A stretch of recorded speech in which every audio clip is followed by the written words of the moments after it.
Hello, আসসালামু আলাইকুম।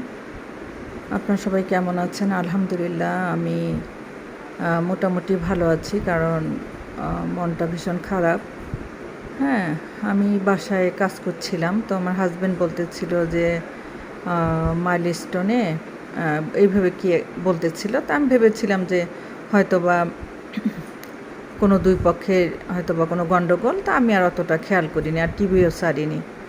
হ্যাঁ? তো আমি একটু কাজে ব্যস্ত ছিলাম, একটু ব্যক্তিগত কাজে ব্যস্ত ছিলাম।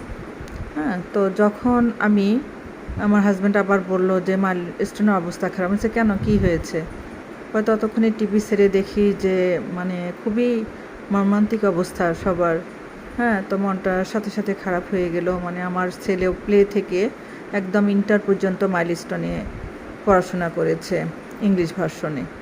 হ্যাঁ? তো ওই ক্যাম্পাসে আমি কত গিয়েছি, কত কত মানে ওখানে অনেক স্মৃতি আছে আর কি, মাইলস্টোন স্কুল অ্যান্ড কলেজ।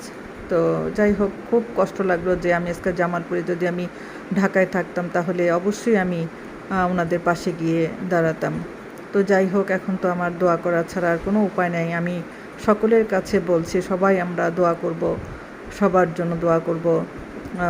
যারা অসুস্থ, আল্লাহ যেন তাদেরকে তাড়াতাড়ি সুস্থ করে দেন। আর যারা যে বাচ্চাগুলো দুনিয়া থেকে চলে গেছে, আমরা ওদের জন্য, সবার জন্য আল্লাহর কাছে দোয়া করি। আর ওনার ফ্যামিলিদের জন্য দোয়া করি, আল্লাহ যেন ওনাদেরকে সেই শক্তি দান করেন। হ্যাঁ? তো চলেন আমরা ওনাদের জন্য নামাজ পড়ে বেশি বেশি করে দোয়া করি সবাই। তো যাই হোক, মনটা খুবই খারাপ। হ্যাঁ? তো ঢাকায় থাকলে অবশ্যই আমি যেতাম। তবে যাব, ২-১ দিনের ভিতরে আমি যাব ঢাকায়।